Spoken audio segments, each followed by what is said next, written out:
नमस्कार विद्यार्थी मित्रांनो, आज आपण आपल्या पुस्तकातील तिसरा पाठ शाल, लेखक रा. ग. जाधव यांच्या या पाठाचा अभ्यास करणार आहोत.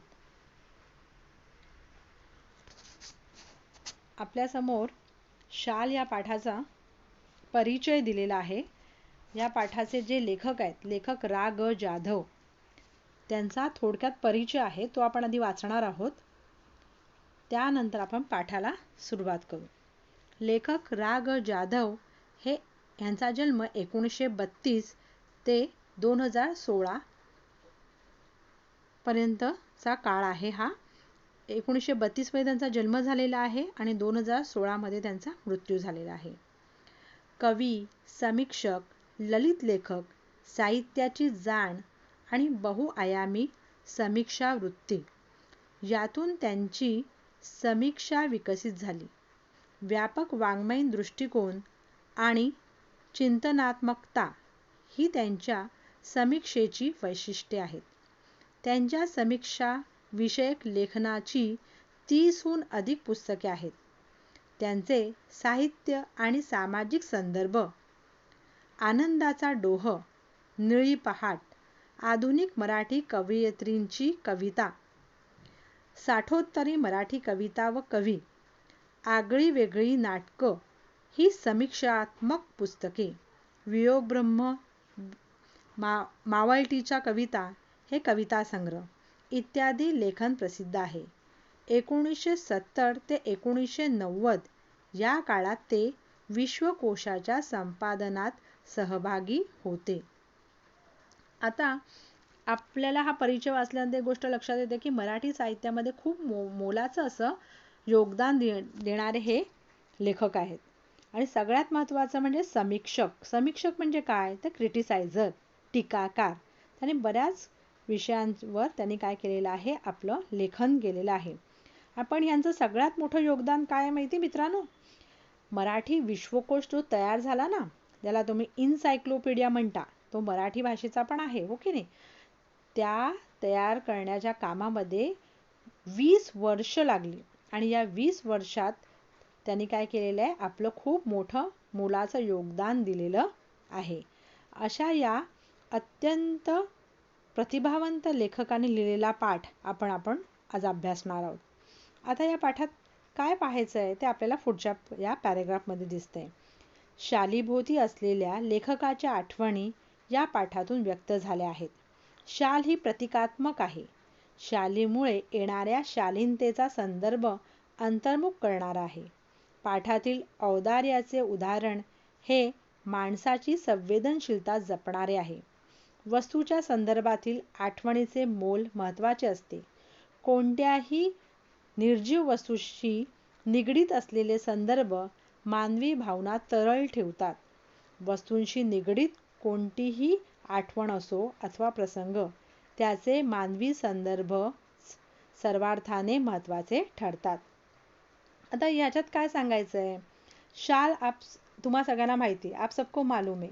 शॉल जिसको आप बोलते हो ना, जो अपने खांदे पे हम लोग डाल के लेते हैं, जो विंटर के टाइम ठंडी से हमें बचाती है, ऊब मिलती है उससे, उसको शॉल बोलते हैं. आप सबको मालूम है.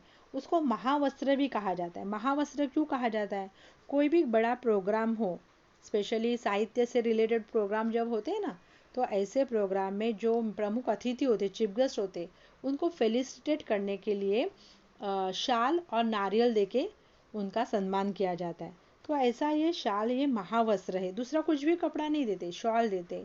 तो इस तरह ये शाल का एक अपना अलग इम्पोर्टेंस है. तो लेखक ने इस पाठ में इस शाल से संबंधित लेखक की जो यादें हैं, आठवणें, वो हमें इस पाठ में बताए, और साथ ही साथ उस वस्तु से संदर्भ में लेखक की जो भी यादें हैं उसके बारे में लेखक ने यहाँ हमें बताया है. तो इस तरह इस पाठ को हम पढ़ते हुए जाएंगे और क्या बताया है वो देखेंगे. अभी आपने जब लेसन देखना शुरू किया तो आपने देखा होगा कि इसको अलग अलग कलर में हाईलाइट किया हुआ है. ये ब्लू कलर में जो हाईलाइट किए हुए वर्ड्स है, ये वर्ड्स के मैं मीनिंग आपको बताऊंगी. ये जो ग्रीन कलर में जो हाईलाइट किया हुआ है वो वाक्य प्रचार है। आपको मालूम है आपके ग्रामर में वाक्य प्रचार का 4 मार्क्स का क्वेश्चन आता है, तो हर लेसन में ऐसे वाक्य प्रचार है, तो इसलिए इस वाक्य प्रचार को मैंने हाईलाइट किया है, जिसका मैं मीनिंग आपको बताऊंगी। साथ ही साथ येलो कलर में कुछ वर्ड्स आए हुए, ये वर्ड जो होते हैं ये कुछ नोट है हमें बताने के लिए कि इसका मतलब आपको मुझे बताना है, इसलिए मैंने उसको येलो कलर में हाईलाइट किया है। तो अभी मैं क्या करूँगी, पहले मैं पढ़ूंगी, पढ़ने के बाद ओवरऑल उसका मराठी और शॉर्ट में उसका हिंदी में अर्थ बताऊंगी और आगे बढ़ूंगी। ओके। एकदा मी पु ल देशपांडे यांच्याकडे काही एक निमित्ताने गेलो होतो. काम झाल्यावर मी निघण्याच्या बेतात होतो. तेवढ्यात सुनीताबाईंनी मला थांबवले व विचारले, तुम्हाला शाल दिली तर चालेल काय? मी एका पायावर हो म्हटले. पु ल व सुनीताबाई यांनी मला शाल द्यावी हा मला मोठा गौरव वाटला. ती शाल मी माझ्या खोलीतल्या सुटकेसमध्ये ठेवून दिली, वापरली मात्र कधीच नाही. हा पहला प्रसंग है, ये फर्स्ट लेखक का एक्सपीरियंस लेखक ने हमारे साथ शेयर किया है। लेखक पु ल देशपांडे मराठी साहित्य के बहुत बड़े लेखक है। ते लेखक कुछ काम के निमित्त का मतलब है यानी पर्पज यानी रीज़न। निमित्त इस वर्ड का मतलब है रीज़न। किसी को रीज़न यहाँ बताया नहीं है, पर वहाँ कुछ काम के लिए उनके घर पे गए थे. निघण्याच्या बेतात होतो. निघण्याच्या बेतात असणे ही फ्रेज आहे. निघण्याच्या बेतात असणे म्हणजे जाण्याच्या तयारीत असणे. हाँ, तभी सुनीताबाई पु ल देशपांडे इनकी वाइफ पत्नी, उन्होंने रोका और पूछा कि मैं आपको शाल दी तो आपको चलेगा क्या? तो इस पर लेखक बोलते मैं बहुत खुश हो गया. पायावर हो म्हटले. एका पायावर हो म्हणणे म्हणजे काय? पूर्णपणे संमती दर्शवणे. तर लेखक म्हणे हा मला चालेल ना, आवडेल तुमच्याकडनं. पु ल देशपांडे सुनीताबाई या दोघांनी मला शाल दिली तर मला काय वाटेल, माझा गौरव वाटणे म्हणजे अभिमान वाटणे. तर मी ती शाल घेतली त्यांच्याकडनं आणि मला वाटलं माझा गौरवच झालेला आहे. आणि ती गौरव झालेली जी शाल होती ती मी माझ्या घरी नेली, माझ्या घरच्या सुटकेसमध्ये ठेवून दिली. ती मी कधीच वापरली नाही. हा आहे पहिला प्रसंग शाली संदर्भातल्या आठवणीतला. ओके. आता दुसरा प्रसंग तो कोणता आपण बघूया. पुन्हा मी तो वाचणार आहे, त्याच्यातल्या शब्दांचे अर्थ सांगणार आहे आणि मग मराठी आणि हिंदीतून सांगणार आहे. ओके. पुढे वाईला विश्वकोशाच्या अध्यक्ष म्हणून मी गेलो.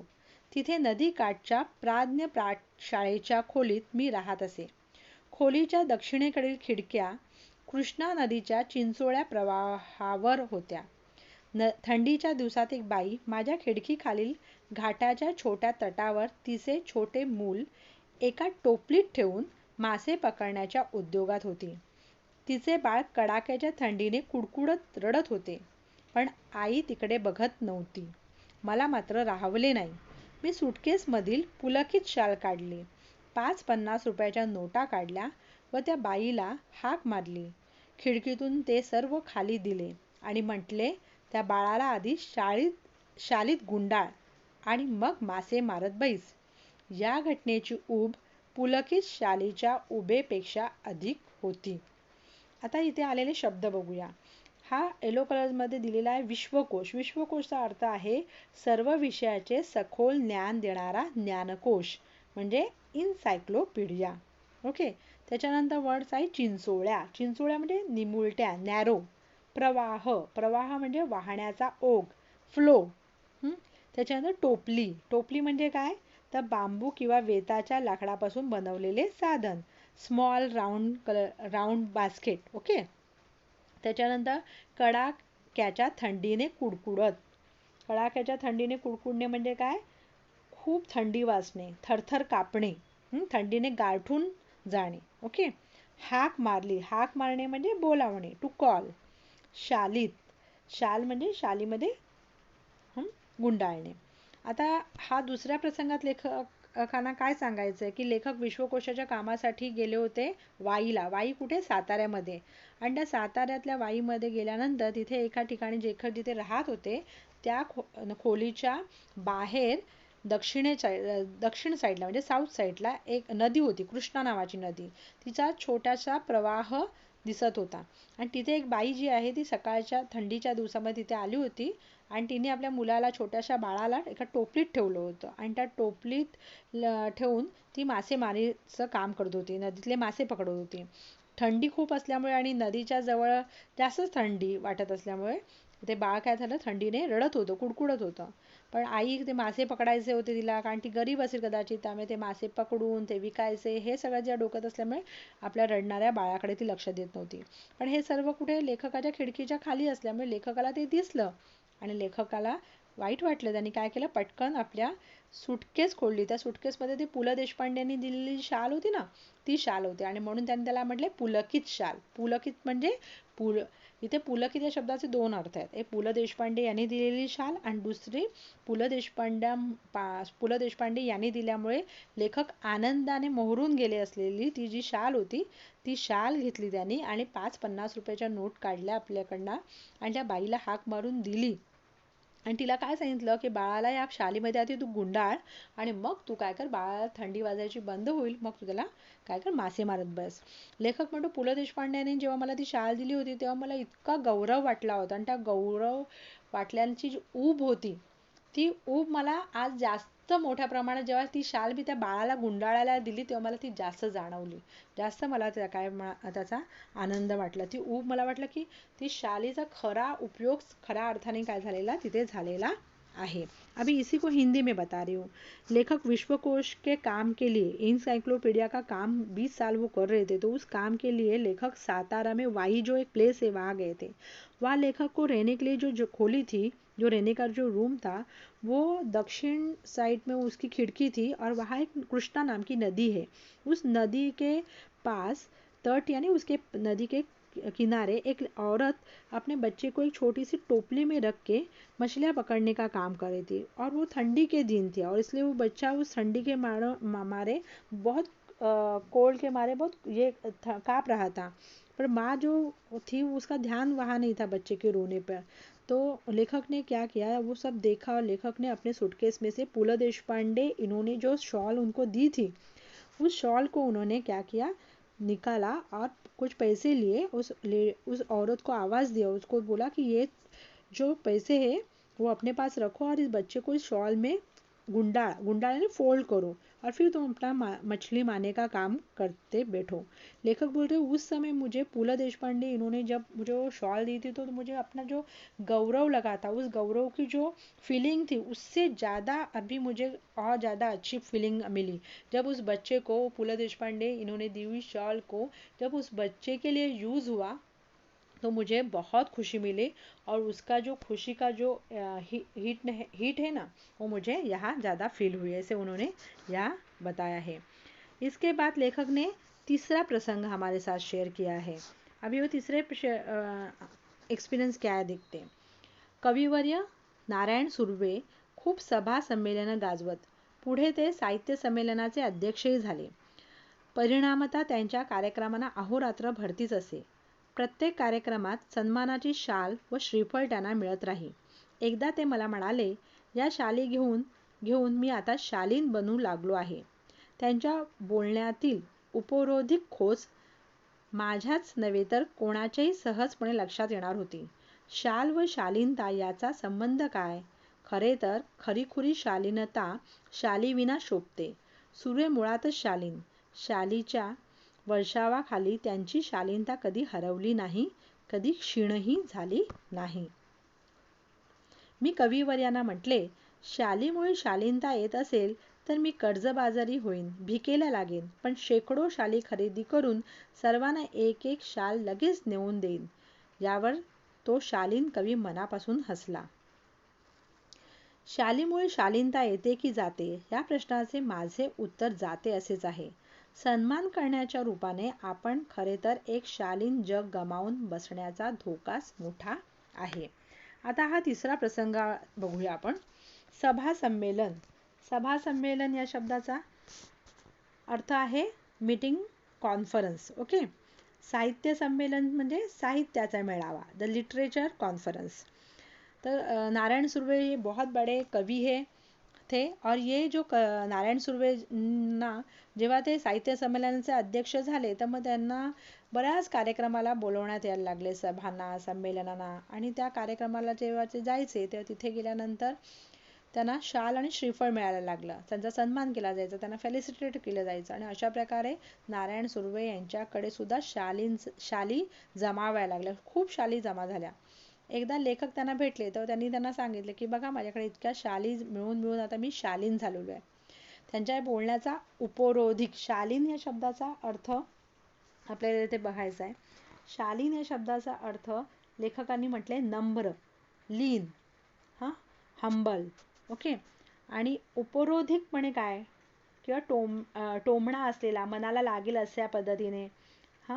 तर इथे लेखकाने जे म्हटलेलं आहे ते लेखक म्हणतो की नारायण सुर्वे म्हणाले मी शाली मिळाल्यामुळे शालीन झालेले, पण ते त्यांनी अशा पद्धतीने सांगितलेलं आहे की ते खरे मुळातच शालीन आहेत. शाल मिळत गेल्या वेगवेगळ्या प्रोग्राममध्ये त्यांना फेलिसिटेट केलं गेलं आणि म्हणून ते शालीन झाले आहेत का, तर नाही. पण त्यांनी अशा पद्धतीने जेव्हा म्हटलं ते लेखक म्हणतो की शालीच्या वर्षावाखाली शालीनता कधी हरवली नाही, कधी क्षीण झाली नाही. कोणाची? नारायण सुर्वे यांची. क्षीण न होणे म्हणजे काय? क्षीण न होणे ही फ्रेज आहे. क्षीण न होणे म्हणजे कमी न होणे. आणि मध्ये एक अहोरात्र भरती असणे म्हणजे रात्रंदिवस गर्दी असणे. तर नारायण सुर्वे यांना वेगवेगळ्या सभा संमेलनांना बोलवलं जायचं आणि त्यांचा सत्कार केला जायचा, त्यांना शाली दिल्या जायच्या. आणि त्या शाली दिल्यामुळे ते शालीन झालेत असं जरी ते म्हणत असलं तरी ते उपरोधिक आहे, कारण ते मुळातच कसे होते? शालीन होते. आणि लेखक म्हणतो की जर शाल मिळाल्यानंतर जर शालीन होत असेल तर मी काय करीन, मी कर्ज काढीन शाल विकत घ्यायला, भिकेला हवं तर लागेन, पण मी काय करीन, ते शाली विकत घेईन, हजारो लोकांना मी काय करीन, शाल देत जाईन. त्याच्याने काय होतील? लोक काय होतील? शालीन होतील, नम्र होतील, लीन होतील. पण खरं तसं नाहीये. जेव्हा एखाद्या माणसाला फेलिसिटेट केलं जातं, त्याला सन्मान सत्कार केला जातो, तर बऱ्याच वेळा असा अनुभव येतो की ती माणसं काय होतात? जास्त गर्वाने फुलून जातात. त्यांच्यामधला जो विनम्रपणा असतो तो विनम्रपणा काय होतो? निघून जातो. तर लेखक म्हणतो खरं असं होतं. पण नारायण सुर्वेंच्या बाबतीत असं नाही. नारायण सुर्वे हे मुळातच शालीन असे कवी होते. शाल मिळाली म्हणून ते शालीन झाले नाहीत. अशा पद्धतीने लेखकाने इथे आपल्याला हा तिसरा अनुभव सांगितला है. अभी इसी को हिंदी में देखते हैं. कवि नारायण सुर्वे मराठी साहित्य के बहुत बड़े नामवंत कवि है. तो ये जब साहित्य सम्मेलन का मतलब मैंने बताया कि लिटरेचर के कॉन्फ्रेंस के जब वो अध्यक्ष बने, चीफ गेस्ट बने, तब बहुत सारे प्रोग्राम में उनको बुलाया जाता था, सभा सम्मेलन में उनको बुलाया जाता था. अहोरात्र रात दिन उनको उस अलग अलग प्रोग्राम में बुलाया जाता था. जिसे भी प्रोग्राम में उनको बुलाया जाता था वहाँ उनको शाल और श्रीफल का मतलब है नारियल, उनको दिया जाता था. तो एक दिन वो हंसते हंसते लेखक को क्या बताया कि मुझे बहुत सारे शाल मिल गए और असली में शालीन बन गया. ये शाल, शालीन, ये वर्ड सिमिलर जरूर है पर इसका मतलब बहुत डिफरेंट है. शाल ये कपड़ा है, महावस्त्र है ना. पर शालीन ये क्या है? तो ये एक हमारी भावना है, नम्रता, लीनता, हम्बल, जेंटल. तो लेखक नारायण सुर्वे बोले शाल मिलने के कारण मैं शालीन बन गया. तो लेखक बोलते ऐसा नहीं है. नारायण सुर्वे खुद पहले से ही बहुत ही शालीन व्यक्ति है. अगर शाल मिलने के बाद अगर लोग शालीन हो जाते हैं, नम्र हो जाएंगे, पोलाइट हो जाएंगे, तो मैं क्या करूँगा? कर्जा निकालूंगा. मेरे पास पैसे कम है तो शायद तो मुझे भीख लगी चलेगा, फिर भी मैं कर्जा निकालूंगा और बहुत मेरे आसपास में जो लोग हैं उनको मैं शाल दूंगा, जिससे वो शालीन बन जाए, नम्र बन जाए, पोलाइट बन जाए. पर ऐसा नहीं होता. जैसे लोगों को सम्मान मिलता है, लोगों को सत्कार किया जाता है, लोग पोलाइट नहीं होते, उनमें गर्व भर जाता है. तो इस तरह लेखक ने यहाँ एक अनुभव शेयर किया. पर नारायण सुर्वे ये कवि हमेशा शालीनता से ही रहे, ये भी बात उन्होंने यहाँ हमारे साथ शेयर की है. इसके बाद लेखक खुद भी यानंतर पुढचा अनुभव लेखकाने आपल्याबरोबर शेअर केलेला आहे. मी 2004 साली मराठी साहित्य संमेलनाचा बिनविरोध अध्यक्ष झालो. तत्कालीन 1-2 वर्षात माझ्यावर शालीचा वर्षाव झाला. एवढ्या शाली जमत गेल्या की माझ्या 8x6च्या खोलीत त्यांना ठेवणे शक्य नव्हते. मग मी सगळ्या शालीचे गाठोडे बांधून ते निकटवर्ती मित्राकडे ठेवले व त्या शाली वापरण्याचे वगैरे त्याला सर्वाधिकार दिले. बिचारा अति प्रामाणिकच. त्याच्या छोट्याशा खोलीत त्याने ते सांभाळले. आता ह्यातल्या शब्दांचा अर्थ बघूया. तत्कालीन, तत्कालीन म्हणजे त्या काळात, ऑफ दॅट टाइम. गाठोडे, गाठोडे म्हणजे काय, कपडे इत्यादीचं बोचकस बंडल. हां, तर ते. त्याच्यानं निकटवर्ती, निकटवर्ती म्हणजे जवळचा, व्हेरी क्लोज फ्रेंड. सर्वाधिकार, सर्व अधिकार, फुल पॉवर. त्याच्यानंतर अजून एक लास्ट वर्ड बघा, श्रमिक. श्रमिक म्हणजे काम करणारे, कष्ट करणारे. अभी इसका याचा मराठीत अर्थ बघू मग हिंदीत. 2004 में लेखक रा ग जाधव ये मराठी साहित्य संमेलन के यानी लिटरेचरच्या कॉन्फरन्सचे काय झाले, अध्यक्ष झाले.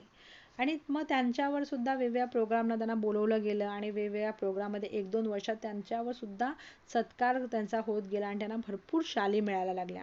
मग या शाली प्रत्येक कार्यक्रमातून आल्यानंतर घरी घेऊन यायचे. पण त्याचं घर होतं छोटं, 8x6ची खोली होती त्यांची. मग अशा ह्या एवढ्या शाली कुठे ठेवायच्या, म्हणून त्यांनी काय केलं, त्या सगळ्या शालींना गाठोडे बनवलं, कपड्यामध्ये बांधून ठेवले. आणि मग आपल्या एका मित्राला रिक्वेस्ट केली निकटवर्ती की थोडे शाली तुझ्याकडे आणून ठेवू का, आणि त्याला सांगितले तुझ्याकडे ठेव आणि तुला जेवढ्या हव्यात तेवढ्या तू वापर सुद्धा. पण मित्र इतका प्रामाणिक होता की त्यांनी त्यातली एकही शाल वापरली नाही. मग लेखकाने काय केलं, हळूहळू सगळ्या शाली लेखक गरिबांना, श्रमिकांना म्हणजे काय, जे श्रम करतात, काम करणारे, कष्ट करणारे वर्कर्स आहेत, त्यांना काय केलं, लेखकाने वाटून दिलं. अभी हिंदी में देखते. 2004 इस साल में लेखक रा ग जाधव मराठी साहित्य सम्मेलन के अध्यक्ष बने. जब वो अध्यक्ष बने तो उनको भी अलग अलग सभा सम्मेलन में बुलाया जाने लगा. वहाँ उनका सत्कार होने लगा और उनको अलग अलग शॉल दी जाने लगी. हर प्रोग्राम में शॉल मिलने के बाद वो लेके घर आते थे. घर आने पर उनका घर बहुत छोटा था और इसलिए बहुत ज़्यादा शॉल बढ़ गए. तो उन शॉल को उन्होंने एक बंडल ऐसे कपड़े में बांध दिया और अपने एक क्लोज फ्रेंड के घर पे जाके वो रख दिया और उसको बोला कि तुझे जितनी ज़रूरत पड़े तू इसमें से शॉल निकाल के यूज़ कर सकता है. पर वो फ्रेंड एकदम प्रामाणिक था, तो उसने क्या किया, उसको यूज़ नहीं किया. फिर लेखक ने क्या किया, धीरे धीरे उसके घर पे जाके वो शॉल लेके जाते थे और जो गरीब लोग हैं, जो श्रमिक लोग हैं, उनको क्या करने लगे, देने लगे. आता पुढे काय झालं, या सुमारास मी शनिवार पेठेतील ओंकारेश्वर मंदिराच्या पुलावर बहुधा रोज संध्याकाळी जात असे. तेथील कट्ट्यावर बसणे मला आवडे. एक दिवस काय घडले की कडक थंडीच्या दिवसात एक म्हातारा अशक्त भिक्षेकरी कट्ट्याला लागूनच चिरगुटे टाकून व पांघरून कुडकुडत बसल्याचे मी पाहिले. दुसऱ्या दिवशी मी 2 शाली घेऊन ओंकारेश्वराच्या कट्ट्यावर आलो. तो म्हातारा होताच. त्याला 2ही शाली दिल्या. त्याने थरथरत्या हाताने मला नमस्कार केला. पुढे 4-5 दिवस मला काही कामामुळे संध्याकाळी ओंकारेश्वरला जाण्यास उसंत लाभली नाही. त्यानंतर मी नेहमीप्रमाणे ये-जा करत राहिलो. मग एकदम त्या भिक्षेकरी वृद्धाची आठवण आली. तो नेहमीच्या ठिकाणी नव्हताच. तेथील पुलावर चक्कर मारावी म्हणून मी उठलो व पुलावरून चालू लागलो. पुलाच्या जवळपास मध्यावर तो भिक्षेकरी म्हातारा दिसला. मी लगबगीने त्याच्याकडे गेलो. पाहतो तो काय, तीच चिरगुटे अंगाखाली व अंगावर, तेच कुडकुडणे, तेच दिनवाणे जिणे. मी म्हटले, बाबा तुम्ही मला ओळखले? त्याने नकारार्थी मान हलवली. मग मीच म्हटले, बाबा 5-6 दिवसापूर्वी मी तुम्हाला 2 शाली दिल्या होत्या, आठवते? यावर म्हातारा खुलला व पुन्हा हात जोडून म्हणाला, हे भल्या माणसा, तू लई मोठा. म्यासनी शाली दिल्या, पण बाबा म्या भिकाऱ्याला शाली कशा शोभतील? त्या शोभेपेक्षा पोटाची आग लई वाईट. मी शाली इकल्या व 2-3 दिवस पोटभर जेवून घेतलं बाबा. आमचं हे असलं बिकट जिणं. तुझं लई उपकार आहेत बाबा. शालीची शोभा आणि ऊब व पोटाची आग आणि अन्नाची ऊब. भुकेल्यास अन्न द्यावे, तहानलेल्यास पाणी द्यावे आणि हेही जमले नाही तर अभाग्यांना सन्मानाच्या शाली तरी द्याव्यात. आता हा 4था प्रसंग खूपच छान आहे. लेखकाने आपल्याला सांगितलं की लेखक एकदा काय झालं, आधी शब्दांचे अर्थ बघूया. बहुधा, बहुधा हा शब्द म्हणजे बहुतेक करून, मोस्ट प्रोबॅबली. कट्टा, कट्टा म्हणजे काय, दगडाचा चौकोनी ओटा.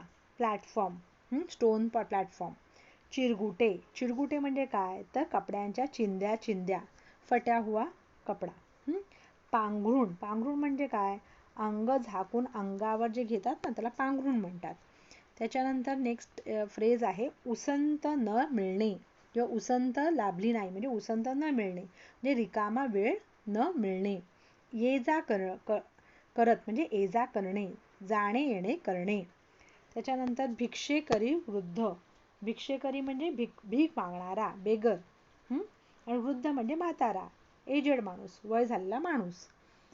चक्कर मारावी. चक्कर मारणे म्हणजे काय, इकडून तिकडे फिरणे. लगबगीने. लगबगीने म्हणजे काय, त्वरित, जलद, हरिडली. नकारार्थी मान. नकारार्थी म्हणजे नकारार्थी मान हलवणे म्हणजे नाही म्हणणे. भल्या माणसा. भल्या म्हणजे सज्जन माणूस, गुड नेचर पर्सन. त्याच्यानंतर इकल्या. इकल्या म्हणजे काय, विकल्या, टू सोल्ड. बिकट जिणे. बिकट म्हणजे वाईट. जिणं म्हणजे आयुष्य, लाईफ. लई. लई म्हणजे खूप.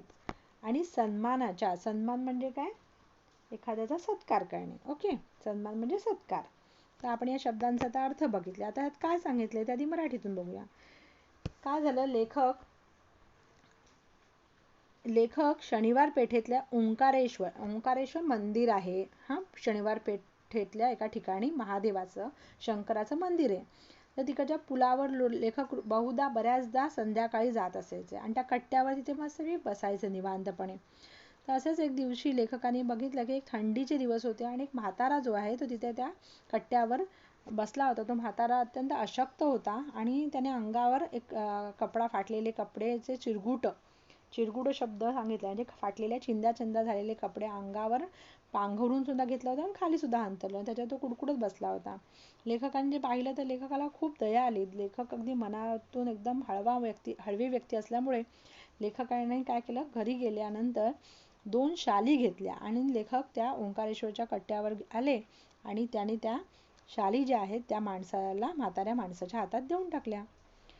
त्या म्हाताऱ्या माणसाने घेतल्या, त्या नमस्कार केला आणि त्याच्यानंतर 3-4 दिवस लेखकाला वेळच मिळाला नाही जायला तिकडे. आणि नंतर मग 3-4 दिवसांमध्ये एकदा संध्याकाळी लेखक त्या ओंकारेश्वरच्या त्या कट्ट्यावर गेले पुलावर आणि तिथे गेल्यानंतर त्यांना भिक्षेकराची आठवण आली. हो, इथे एक भिक्षेकारी बसतो, पण तो तिथे लेखकाला तिथे दिसला नाही. मग लेखकाने तिथे एक चक्कर मारली पुलावर, लेखकाला तो भिक्षेकरी दिसला.